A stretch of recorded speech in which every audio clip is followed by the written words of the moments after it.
Halo Mas Riko. Halo. Mas, ini aku ada sedikit pertanyaan. Jadi,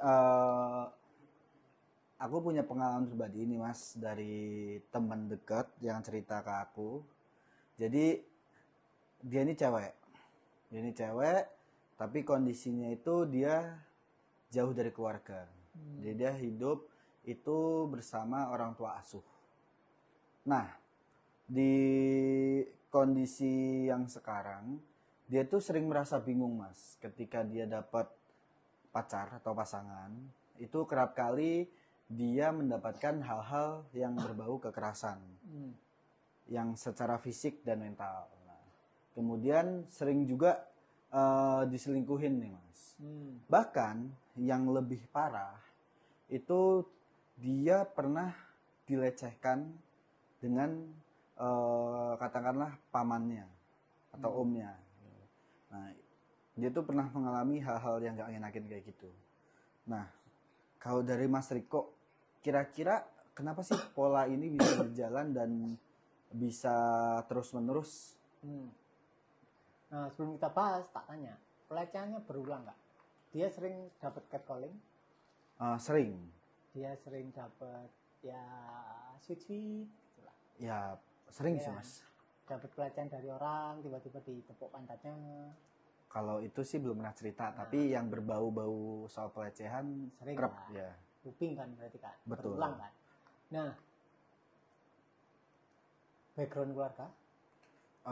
Saya nggak begitu tahu lebih jauh, cuma yang saya tahu orang tuanya itu ada di luar kota dan dia emang tinggal bersama orang tua asuh. Gitu. Nah, berarti ketika kecil dia mengalami fenomena ditinggalkan sama orang tuanya, bener? Betul. Nah, ketika rasa tertinggalkan itu nggak diproses atau dalam artian tidak dialami total, pelan-pelan, lama-lama, ya realitanya akan tumbuh seperti itu. Dia akan ditinggalkan orang. Oke. Diselingkuhin atau misal ditinggal putus, kalau udah bersuami ya ditinggal selingkuh atau dicerai dan lain-lain. Nah, poin kedua adalah tentang pelecehan. Dan hampir semua orang itu adalah ini, pelecehannya pasti berulang. Why berulang? Karena label yang kita sematkan itu agak-agak tricky, yaitu korban pelecehan. Sekarang tak tanya, apakah dia beneran korban? Menurut ceritanya dan menurut yang coba dijelaskan ke saya, itu korban. Jelas pelecehan sih. Enggak, maksudnya apakah dia benar-benar korban? Ya kalau dari sudut pandang saya iya. Sekarang tak tanya, apakah dia benar-benar korban? Kemungkinan sih iya, kalau dari menurut saya ya. Masih itu. Nah, sekarang gini. Ya anggaplah korban. Korban pelecehan, terus rasa nggak nyamannya, rasa terlecehkannya nggak diproses, nggak diterima, nggak dialami, dia pendem. Di pelecehan kedua, apakah dia korban? Kalau berulang sih harusnya enggak, karena kalau misalkan yang pertama itu udah diatasin, ya mungkin bisa nggak ada. Iya, bisa nggak ada bahkan. Korban pertama, fenomena pertama dia dilecehkan, dia mungkin korban. Ya. Kedua, dia bukan korban. Ketiga, dia bukan korban. Pertama doang dia korban. Korban dari cetakan genetiknya. Mungkin dari orang tuanya, atau konstruksi mental garis keturunannya. Tapi di kedua, dia sudah bukan korban.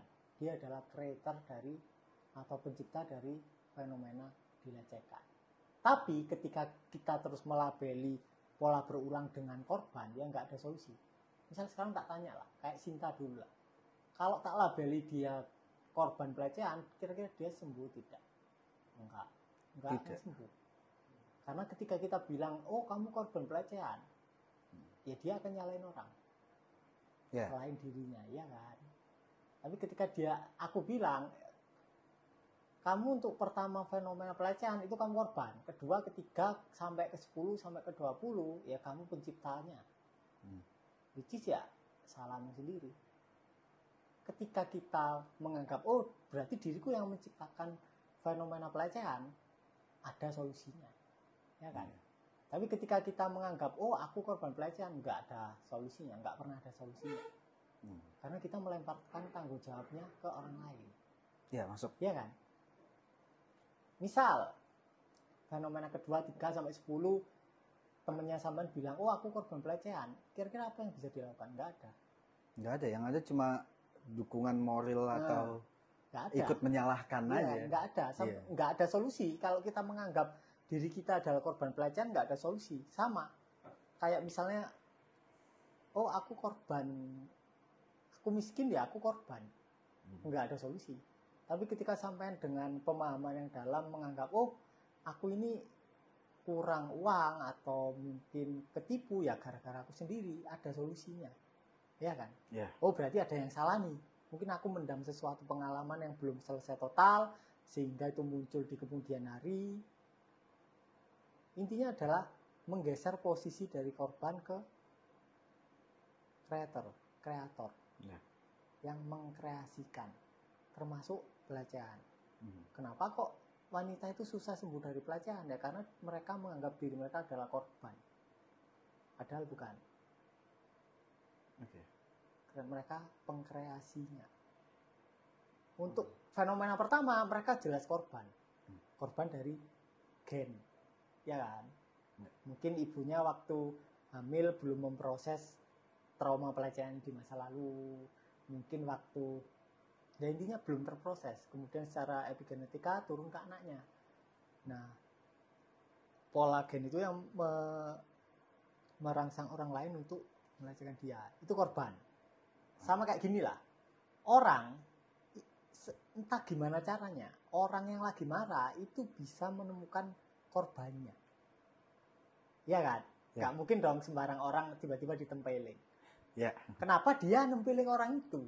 Di jalan ketemu, kenapa dia nempeling orang itu? Gak kenal pula. Gak kenal pula. Kenapa bukan yang sebelahnya?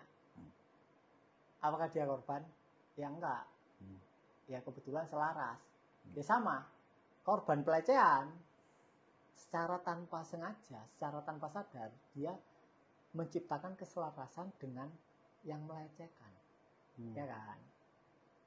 Artinya, ya kita perlu berganti posisi dari korban ke pengkreasi.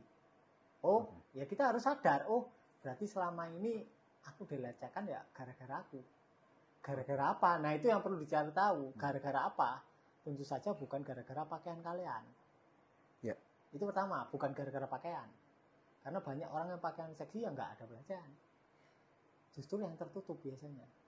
Iya. Ya kan? Nah kenapa? Kenapa kok aku dilecehkan? Nah itu kalian bisa mulai mencari why. Why-nya why. Nah ketika kalian terus mencari, kalian baru bisa sadar, oh ternyata aku dulu pernah dilecehkan dan aku belum memproses rasanya secara total. Belum memproses rasa bencinya secara total, belum memproses rasa bersalahnya secara total, belum diterima total, akhirnya itu balik lagi. Looping. Oke, berarti selama kita belum shifting dari keadaan sebelumnya, belum menempatkan diri sebagai kreator, mau apapun solusinya nggak bakal ketemu. Nggak ada. Walaupun ya dia posisi korban, tak suruh dia menyadari, ya dia nggak akan bisa menyadari. Karena emang bukan salahnya. Karena dia merasa bukan salahnya. Yeah. Karena dia merasa, oh ini salahnya orang lain. Nggak ada solusi. Nah, dari Mas Riko, saran-sarannya buat para korban yang sudah prakreasi.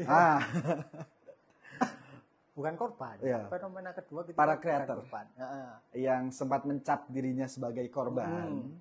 Nah, itu saran-sarannya apa sih Mas yang perlu dilakukan selain memindah posisinya dari korban ke kreator? Ya itu, menerima emosinya yang terkait dengan seksualitasnya, terkait dengan trauma dilecehkan. Nah, kalau misal kita dilecehkan rasanya gimana? Nah, itu yang perlu dialami total.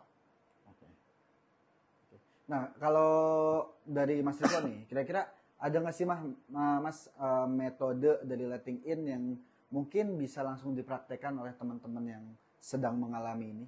Mirroring. Kalian perlu bercermin telanjang. Kalau memang korban pelecehan itu akan sangat-sangat wow, nggak enak banget. Gak enak. Oke. Jadi kita pernah trial ke korban pelecehan. Di menit kelima dia udah nggak berani, nggak melanjutkan teknik mirroringnya. Karena dia tahu rasanya nggak enak, rasa nggak enaknya mulai keluar. Karena saking nggak enaknya, udahlah biarin lah gitu. Sebulan berselang dia dilecehkan lagi. Sekarang udah nggak aman, temennya Sinta. Nah, ini juga ya buat teman-teman yang pengen tahu sebenarnya metode letting in itu ada apa aja dan bagaimana sih mempraktekannya. Untuk lebih jelasnya mungkin teman-teman bisa langsung chat WhatsApp di bio maupun link yang ada di deskripsi. Terima kasih Mas Riko. Sama-sama.